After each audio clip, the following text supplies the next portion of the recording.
Um atleta paradesportivo é exemplo de superação em Itajaí. Flávio Heitz é dono do recorde brasileiro paraolímpico no salto em altura, ficou em quinto lugar nas Paralimpíadas de Londres e já conquistou o segundo nos Jogos Pan-Americanos em 2015. Mas o sonho e as conquistas continuaram nos Jogos Paralímpicos do Rio de Janeiro. E é com ele que a gente conversa no Viva Voz de hoje, que está no ar pela rádio e também pela TV Univale. Hoje quem está comigo é o acadêmico de jornalismo Lucas Rosa. Boa tarde, Liz, e boa tarde também a você de casa acompanhando o Viva Voz aqui pela rádio e também pela TV Univale. Lembrando que você pode e deve interagir conosco, é muito fácil. Tem o nosso e-mail, vivavoz949@gmail.com.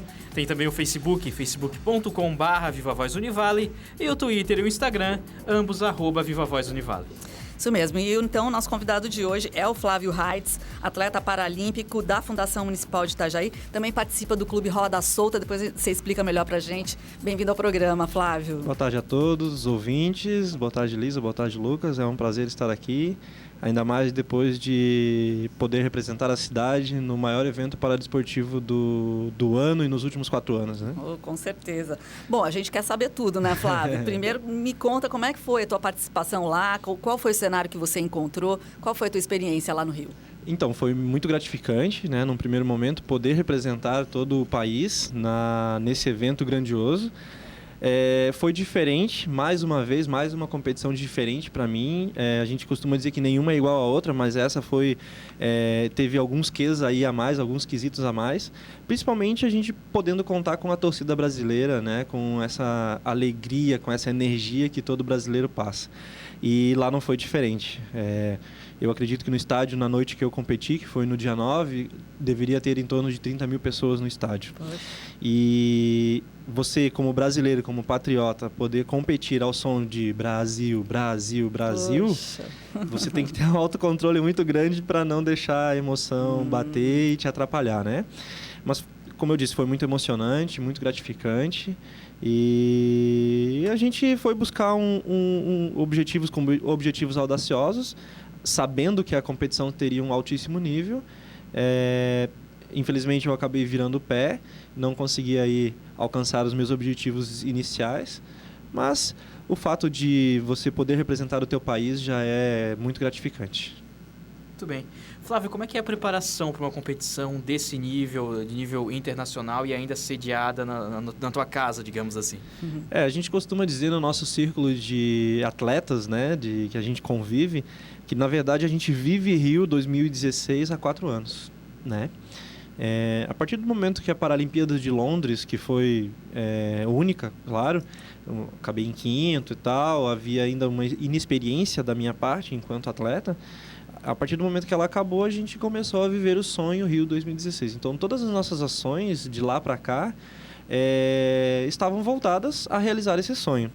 Então, a gente costuma dizer que a Paralimpíada, esse evento paralímpico, a Olimpíada em si, ela não se resume àqueles 10, 12 dias que todos os atletas do mundo estão na cidade. Mas sim, há 4 anos, há um ciclo, 2 anos mais forte, 1 ano mais fraco, cada um faz a sua organização. E viver essa realidade, viver os jogos sendo realizados no país, porque também para quem organiza esse evento também não foi ali não foram só 10 dias. Foi toda uma certa... tudo teve que ser preparado com antecedência, né? Então, para nós, ao mesmo tempo que a gente fica muito... como é que eu vou dizer assim, emocionado e querendo as coisas, a gente fica também muito preocupado se a gente vai dar conta de chegar lá.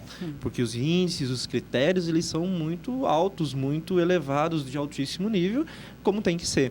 Então, a preparação, ela parte por base, dar ao atleta a estrutura, tanto a estrutura física quanto a estrutura humana, para que ele consiga treinar, evoluir, atingindo as suas melhores marcas dentro dessa evolução, e as suas marcas vão ser equiparadas com os atletas a nível mundial. Mesmo depois da Paralimpíada, a minha melhor marca, que eu fiz esse ano, que é o 1,78 m, continua sendo a 5ª melhor marca no mundo no ano. Olha que bacana. Então, assim, apesar de eu ter terminado em 9º, certo, a minha marca ainda continua configurando entre as 5 melhores, né? É a 5ª melhor no ano. Isso, para mim, me dá uma alegria muito grande. Isso quer dizer o quê?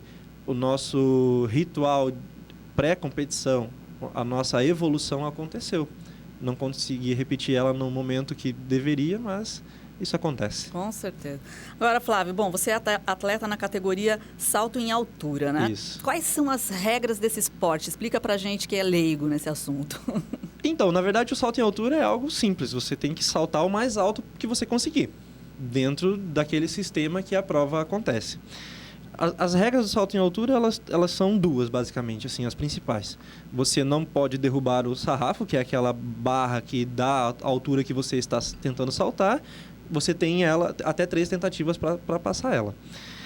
E uma segunda regra, que é bem importante, é que você tem que fazer a impulsão com apenas um dos pés. Então, para quem tem as 2 pernas, você não pode chegar igual no vôlei, apoiar os 2 pés no chão e saltar. A propulsão seria bem maior. Então, essa é uma regra trazida do convencional e aplicada no Paralímpico. Ou seja, o Paralímpico não tem nenhum tipo de regra diferenciada em relação ao convencional. Então, as regras principais do salto em altura é essa. Não pode derrubar o limitador lá, né, a barra, que a gente chama, para validar aquela altura, e o salto tem que ser feito com apenas um membro. A segunda regra, que é o salto com uma perna só, eu não vou infringir nunca. Só tenho uma perna e faço o salto só com ela. Então, essa regra eu já não vou infringir. Certo. E dentro do Paralímpico, o que fica um pouco diferente em relação ao convencional é a divisão conforme o tipo de deficiência ou a eficiência que aquela pessoa tem com a deficiência que ela possui. Então, não seria justo, por exemplo, eu competir com atletas com alguma deficiência no braço, por exemplo. Porque ele vai ter as 2 pernas dele perfeitas, então a impulsão é feita através das pernas, através da velocidade, então isso tudo não seria justo. Então há uma divisão conforme as características de cada deficiente para que ele possa competir de forma igual com os demais. Muito bom. Muito bem. Flávio, como você se envolveu com o esporte? Como você descobriu o salto em altura? Então, eu me envolvi com o esporte em 2008, na minha cidade natal, que é Francisco Beltrão, no Paraná, através do handebol em cadeira de rodas. Não é uma modalidade paralímpica ainda, infelizmente. É uma modalidade que foi criada aqui no Brasil, adaptada, né? Foi adaptada aqui no Brasil, foram criadas as regras. E a gente decidiu montar uma equipe. Até esse momento eu não era atleta, nunca fui atleta, até 2008, até os meus 22 anos de idade. Através do handebol, a gente passou a conhecer outras modalidades. Ou melhor, na verdade, na primeira competição que eu participei do handebol foi em Itajaí. Agora já extinto, o Itajaí Handball Cup, pelo falecimento do professor Mano, infelizmente. Nessa competição a gente veio participar, nossa primeira competição. A estrutura de Itajaí, no âmbito paradesportivo, já era muito maior do que a minha cidade natal. E o pessoal do Clube Roda Solta fez um convite a mim e ao Antônio, que hoje também está em Itajaí, para vir conhecer outras modalidades. Basquete, o próprio atletismo na sequência. Depois eu acabei conhecendo outras modalidades. E a gente topou. Então, no ano de 2009, a gente ficava 2, 3 dias e voltava para o Paraná, porque eu trabalhava e tal. Vinha dali umas 2 semanas e tal. A gente conheceu o basquete, jogamos, conhecemos o atletismo, participamos. E aí as coisas foram acontecendo e evoluíram tão rapidamente que em 6 meses eu vim morar em Itajaí. Com o objetivo de ser atleta. Com o único, assim, quando parece que eu me encontrei, sabe? Quando você encontra alguma coisa e tu fala assim, era isso que eu queria pra mim? Foi isso que aconteceu comigo, eu agarrei a oportunidade, em menos de 6 meses eu estava morando em Itajaí. Nesse meio tempo, após isso, eu continuei praticando basquete, continuei praticando handball, continuei praticando o atletismo. Mas no atletismo, as provas não salto em altura, que eu comecei só em 2011. Mas sim, arremesso de peso, lançamento de dardo, lançamento de disco, provas um pouco mais paradas, né? Um pouco menos usando mais o braço. Foi em 2010 que me foi apresentado o salto em altura. Num primeiro momento eu fiquei meio relutante, né? Como assim, uma pessoa com uma perna só fazer salto em altura? Eu conhecia já tinha visto alguns atletas na TV e tal. Não vou, não posso. Já pensou machucar minha perna? Já pensou machucar meu joelho, meu tornozelo? Eu tenho um só. E para quem, né, não está podendo nos ver, ou para quem não me conhece, eu tenho uma deficiência, que no caso é a amputação da perna esquerda, em nível de desarticulação com o quadril. Ou seja, eu não tenho nem um pedacinho da perna esquerda. Automaticamente, se eu machucar qualquer lesão que impossibilite eu andar com a perna direita que eu tenho, a sair da cadeira de rodas, nem de muleta eu conseguiria andar. E esse foi o meu primeiro pensamento. Salto em altura, com uma perna só, se eu machucar, e se? Com um trabalho muito de insistência dos profissionais aqui da cidade, mais propriamente a professora Aline Rita de Barros, que hoje é coordenadora do programa paradesportivo junto à Fundação, ela conseguiu me convencer a fazer alguns testes, me convenceu que a gente trabalharia aos poucos, protegendo a perna, e foi onde em 2011 eu comecei com o salto em altura, né? Considerando que eu vim para Itajaí com o pensamento de ser um atleta profissional, eu acredito que eu já logrei alguns êxitos. Poxa, imagina. Flávio, e quem te acompanhou na técnica? Quem está te treinando neste momento? Então, a gente foi evoluindo, né? Minha primeira técnica foi a Aline Rita de Barros, me passou os conhecimentos que ela tinha. Depois, ela me passou para a irmã dela, a Lucy. O meu terceiro técnico foi o professor Dilney, que ele é de uma cidade vizinha aqui chamada Guaramirim, né, próxima a Jaraguá do Sul. E em 2014 a gente sentiu a necessidade de buscar alguém que tivesse um feeling maior da prova. E isso a gente encontrou em alguém que foi atleta durante 15 anos no estado, multimedalista estadual, chegou a representar a seleção brasileira em campeonatos sul-americanos. É o atual recordista da prova no estado, com 2,11 metros. Ele chama-se Sidney Reynolds, ele é da cidade de Timbó, uma cidade próxima a Blumenau. Então, na virada de 2013 e 2014, a gente buscou contato com ele, ele topou, entrou de cabeça no projeto, e de lá para cá a gente vem trabalhando e a gente já evoluiu alguma coisa. Em 2013, a minha melhor marca era 1,69 m. Certo. Hoje eu estou com uma melhor marca 1,78 m, então eu evolui quase 10 centímetros, numa prova que ela é muito técnica e demora muito para você ter uma evolução. Tudo bacana. Legal. Flávio, como é que você avalia o desempenho da delegação brasileira nessa competição? Ótima. Não foi perfeita, mas foi ótima.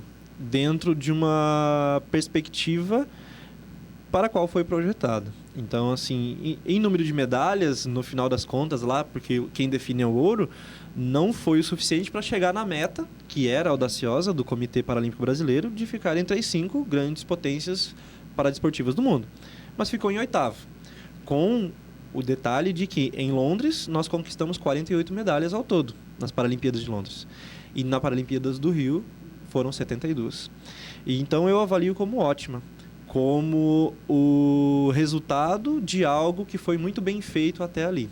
Um resultado de investimento, de estrutura, de busca de talentos, de acompanhamento para que a evolução desses talentos pudessem se concretizar em medalhas, na formação de profissionais também, que é uma praxe já do Comitê Paralímpico, através de congressos, cursos de árbitros, cursos de técnicos, nível 1, nível 2, a evolução da classificação funcional dentro do país, que é uma das mais rígidas do mundo.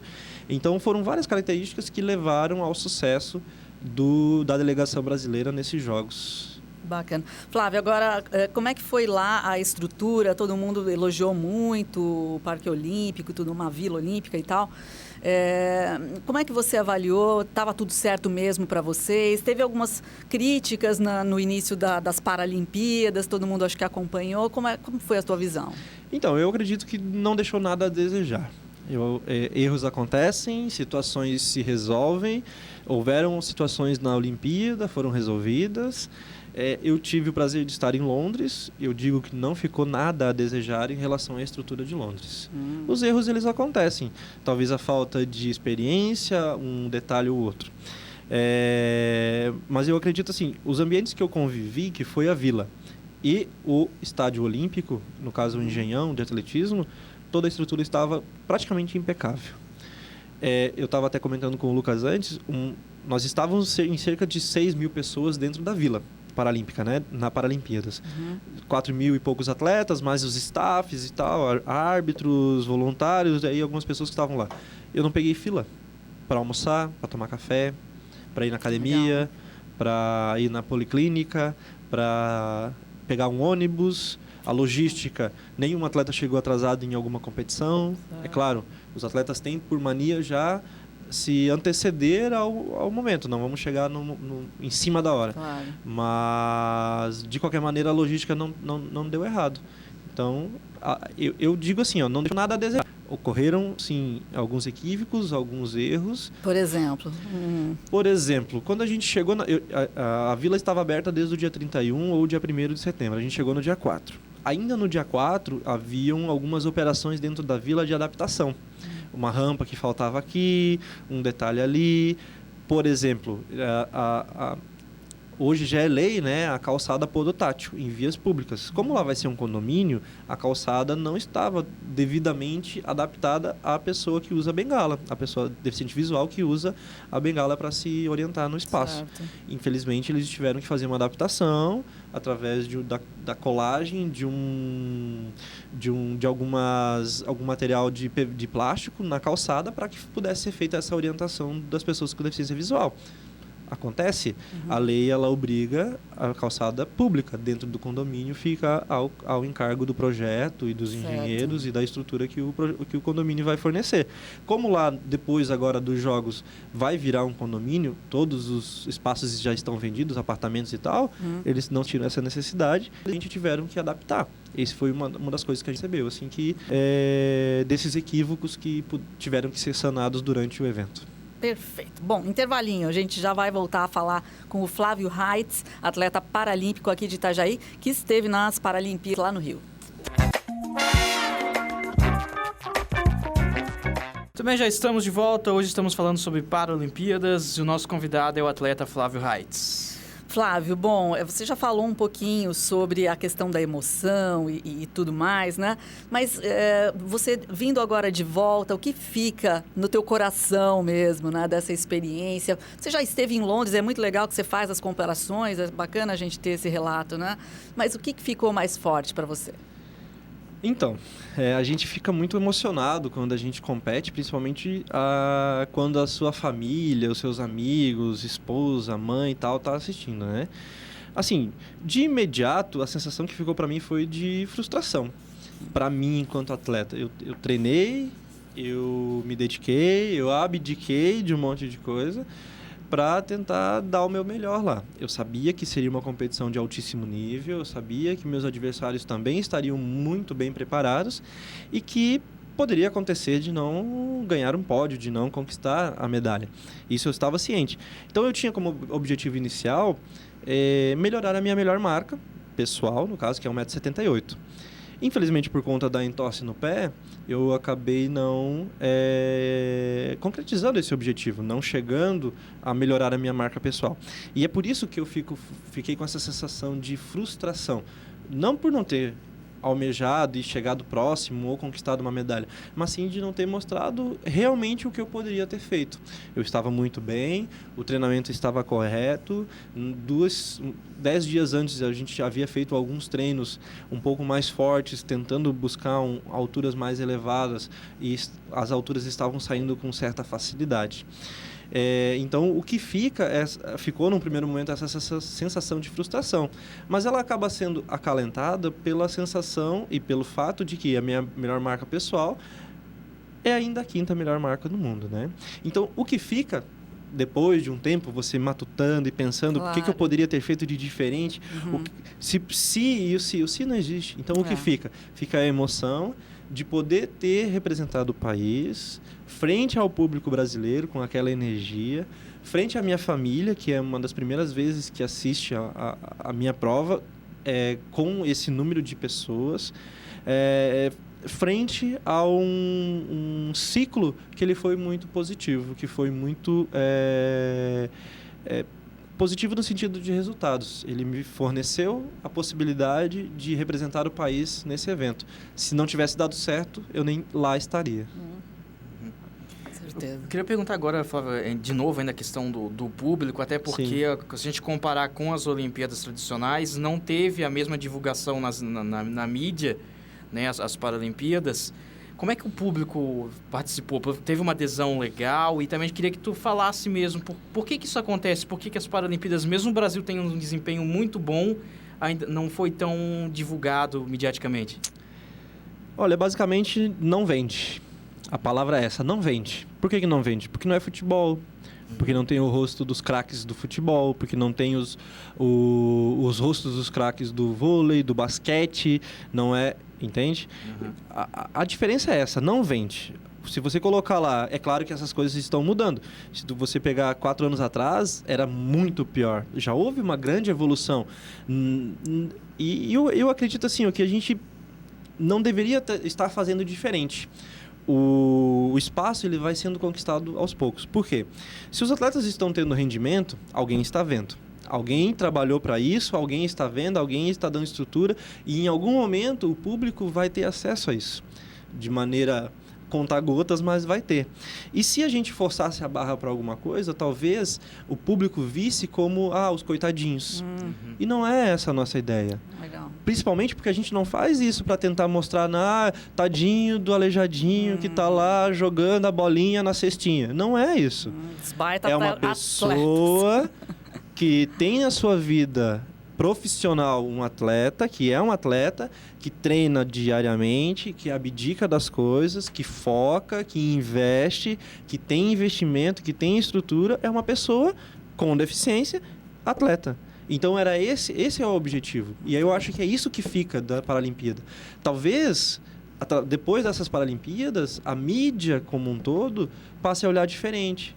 Ou seja, não são coitados.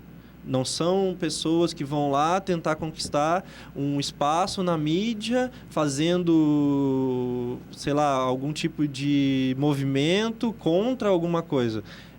São atletas que treinam, que se dedicam e que estão lá representando o país. Assim como todos poderiam ser. Muito legal essa tua fala. Flávio, agora, você falou de estrutura para treinar e apoios e tudo mais. Você está vinculado à Fundação Municipal e você também falou do Clube Roda Solta. Queria que você falasse um pouquinho mais sobre o clube, como é que funciona, enfim, como é a estrutura desse... Sim, Itajaí como esporte, vive o esporte, tem um grande investimento no esporte e eu vim para Itajaí por conta disso. Vim através desse convite do pessoal do Clube Roda Solta, que é uma entidade formada por pessoas com deficiência e o nosso objetivo é desenvolver atividades para pessoas com deficiência. Esse clube ele existe desde 2009, ele trabalha em conjunto, em convênio com entidades, principalmente a Fundação de Esportes, onde a gente cadastra, a gente busca, a gente fornece material para que as pessoas com deficiência possam praticar as suas atividades.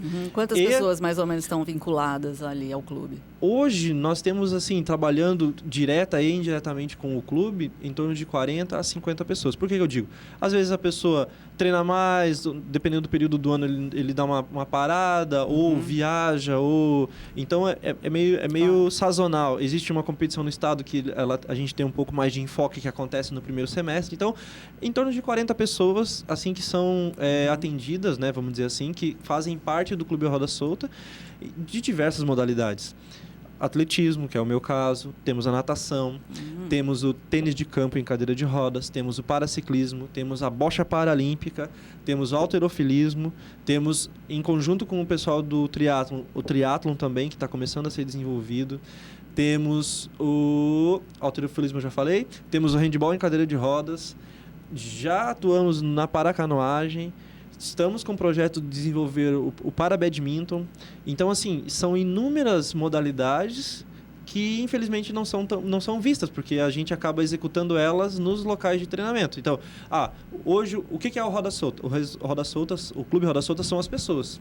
Nós temos uma sede, nós temos os atletas e os nossos treinamentos são realizados em polos. Na pista de atletismo, na piscina, na quadra, no ginásio Gabriel Colares, lá no Mole, o pessoal do ciclismo e assim por diante. Então, a gente não tem uma estrutura tão grande, infelizmente, né? Seria um sonho poder dizer assim, não, nós temos a piscina, nós temos quadra, nós temos 10 fisioterapeutas. Não é assim. A gente acaba tendo que contar com a estrutura do município para desenvolver as nossas atividades.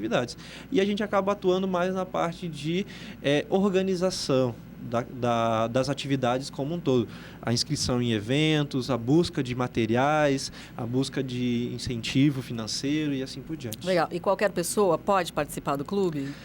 qualquer pessoa que tem algum tipo de deficiência física, principalmente física, mas a gente acaba também trabalhando com outras deficiências, pode participar do clube, pode buscar participar das atividades que a gente desenvolve em conjunto com a Fundação de Esportes. E se quiser entrar em contato, pode buscar lá ou no meu Facebook, Flávio Heights, ou então pode entrar em contato com a Fundação de Esportes através do programa paradesportivo, que quem conduz é a professora Aline. Ela vai estar dando todas as orientações. Então, quem quiser entrar em contato, se conhecer aí algum vizinho, sobrinho, um tio que tenha algum tipo de deficiência, pode nos dizer que a gente vai até eles, ou a gente indica um horário profissional que vai atendê-lo. E para nós é importante essa comunicação, porque às vezes as pessoas, eu não consigo. Que na verdade foi meu primeiro pensamento quando me falaram assim, vamos fazer salto em altura?